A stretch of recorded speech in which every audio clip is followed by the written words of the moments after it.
YouTube? I'm back again today for another game review. And today I'm very excited to check out Good Critters from Arcane Wonders. This is for 4 to 8 players. Age is 12 plus. It'll take about 30 minutes to play. And in Good Critters, you have just completed a heist. And now you're back at your dugout, your hideout.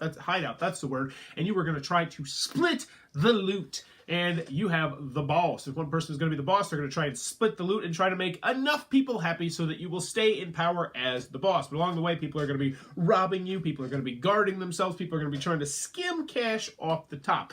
It kind of feels like the last phase of Cash and Guns if you've ever played that game. It's kind of like they took that idea and made it into its own game. It is the next game in the Dice Tower Essentials line, which has yet to disappoint me. Does this one, though? Let's open it up, and I'll tell you what I think. Alrighty then, we're going to take a look at what you're going to get inside of a Good Critter. So first and foremost, we have our handy-dandy rule book. It is 14 pages, double-sided, full color, full of pictures, illustrations, examples. It's very well done. It should have you up and running in no time at all. No real issues with the rule booklet here. So in Good Critters, what you're going to be doing is you are trying to split the loot. In each round, you're going to be splitting a bunch of loot cards. Who's going to be doing that? The boss is going to be doing that. And everyone's going to have a say on whether or not they're happy with what the boss is doing. You're going to do that by playing down cards. And you're going to try to amass the most money, aka the most loot, which will have values on the back of these cards, before the fuzz come. Once the fuzz come, game ends immediately. Whoever has the most loot will be the winner of the game.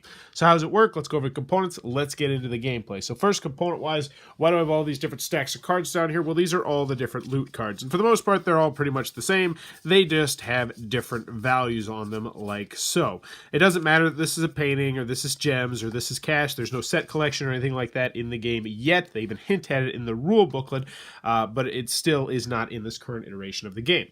So how you set it up really depends on the number of players you have, but what you're going to do is you're going to split up the loot piles into X number of piles based on the number of players you have. So right now I have a 5-player game set up because we have 5 of the little tokens out, which means you're going to randomly shuffle the fuzz into this pile right here, and then that will go.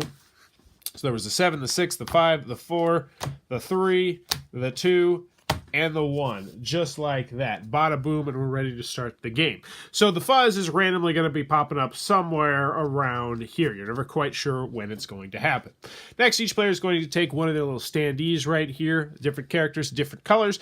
But more importantly, you're also going to get some cards in front of you. And these are, you're going to play one of these cards each round. You have a yes card and a no card, which are pretty self-explanatory. That is voting on whether or not you are happy with the split. You have a skim card, which if you're the first person to play this card in a round, you get to take the top card off the loot deck, get a little cash for yourself, and then a rob and a guard card, which we'll talk a little bit about later once we get into the third phase, and during the third phase you have the potential to play those cards. You also have these tokens over here and these $1,000 bills. These are an optional expansion that's in the game you can play with. I would always recommend playing with these expansions. I really do think they add a good deal to the game, but I will talk about those after I'm done explaining the base game.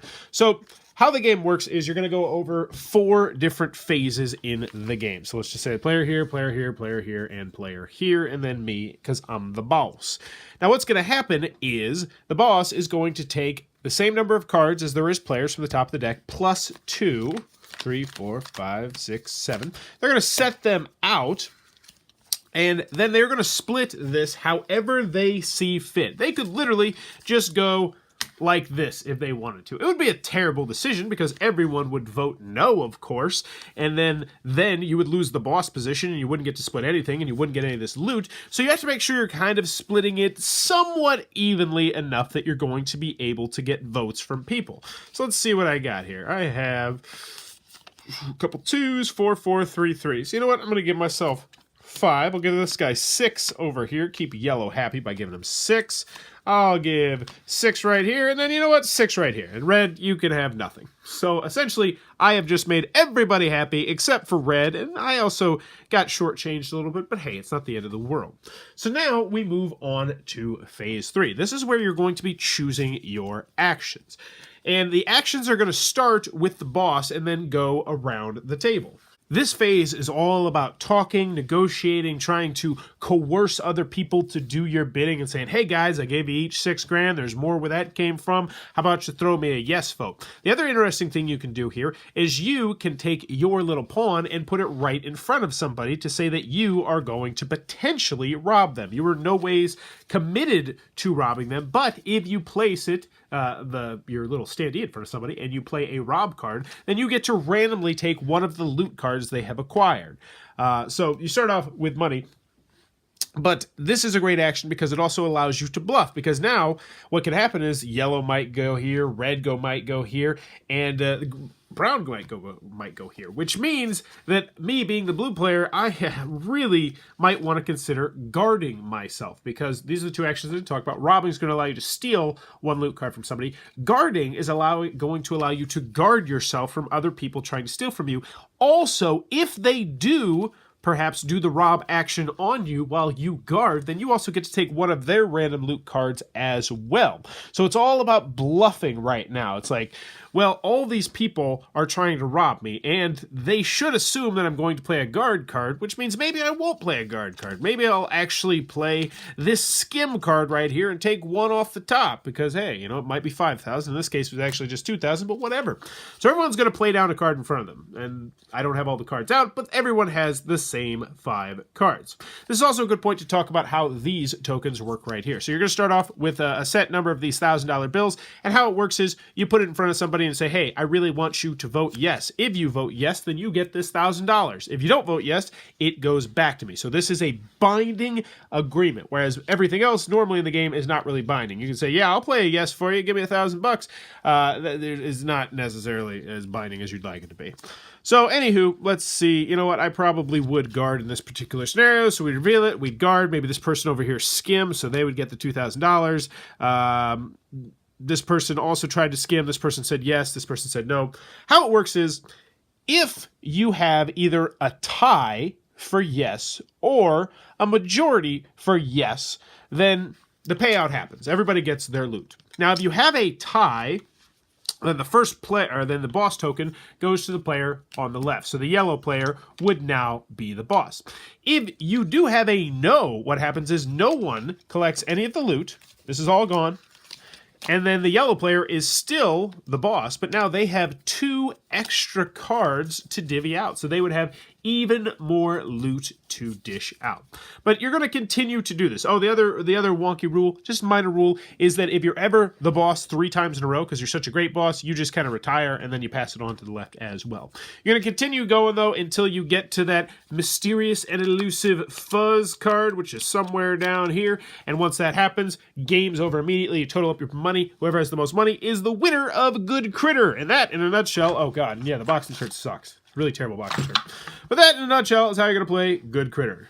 Alright then, Good Critter from Arcane Wonders. What are my final thoughts? Let's go over the pros, let's go over the cons. First, on the con side, game is not going to be for everybody for a variety of different reasons. 4 to 8 players is a delightful player count. I love that player count because I routinely hit 5, 6, 7, 8 players. So having games that are in that player count is spectacular. Now, that being said, I liked it best at the higher player count. You just had more interaction, more wheeling and dealing, more things going on, more robbing, more guarding, and I liked it best at the higher player counts. And I probably would never play this at 4, 5, or 6 players, to be brutally honest with you, because I just have better 4, 5, and 6 player games.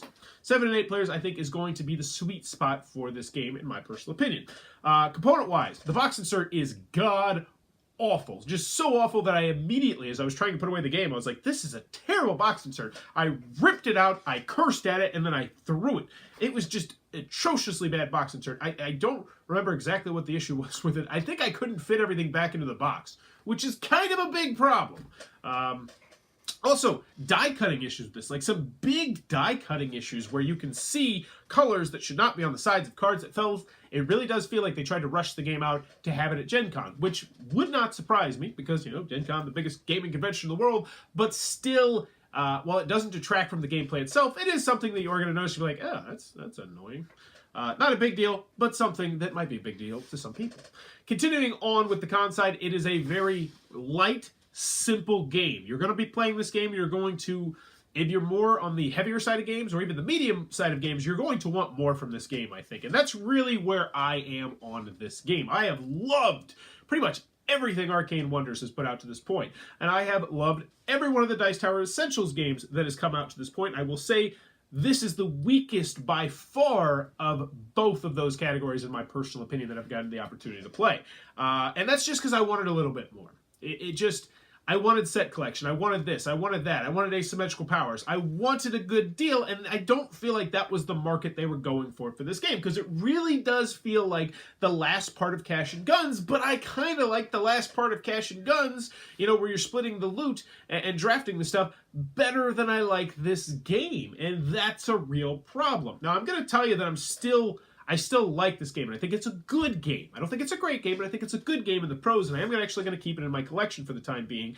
But I wanted more out of this game, and I wish they would have added more, even if it was the kind of stuff where it's optional, where there was an optional set collection aspect, where maybe, you know, there's just a couple extra player aid cards that say, oh, if you want to play a more advanced game, then do this or that, and it adds like a set collection aspect, and I really do think that should have been in the base game and not in a potential expansion.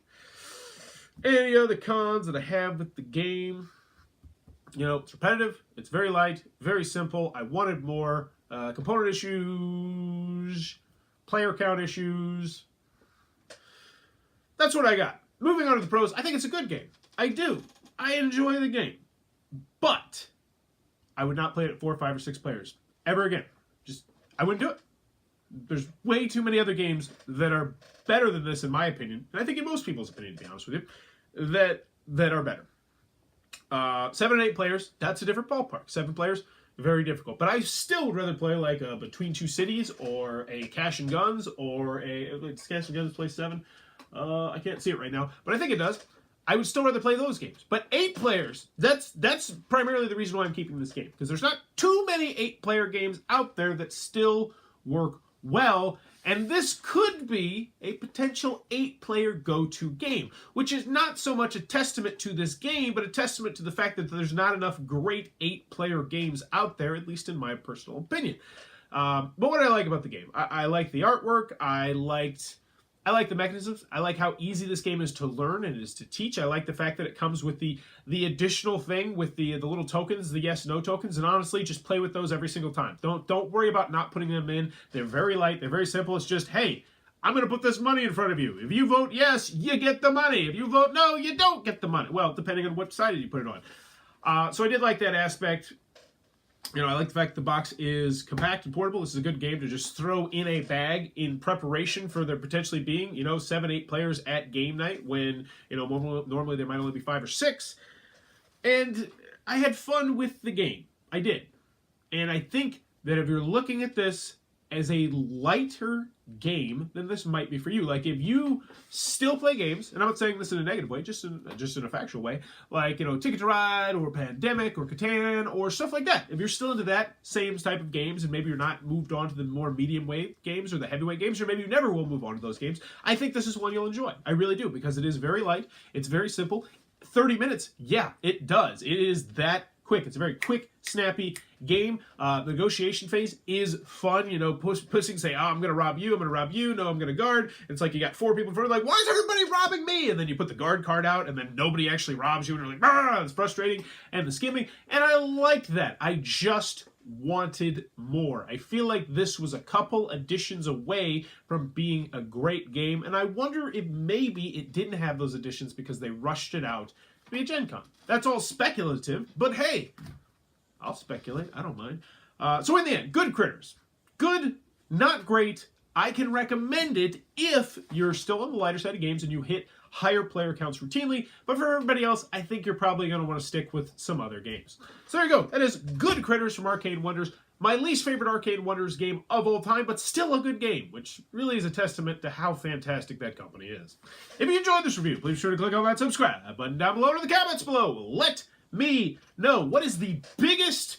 Well, that's a dirty question. Okay, all right, we're gonna rephrase that. What's the biggest thing you ever stole? Either physical size or monetary value. stole a car once when I was a teenager. You know, it was a family car, but still stealing nonetheless. So it probably would be a vehicle, and I got away with that one. Since I've been a grown-up, what's the biggest thing that I've stolen? A grown-up. It sounds so weird seeing someone say since I've been a grown-up.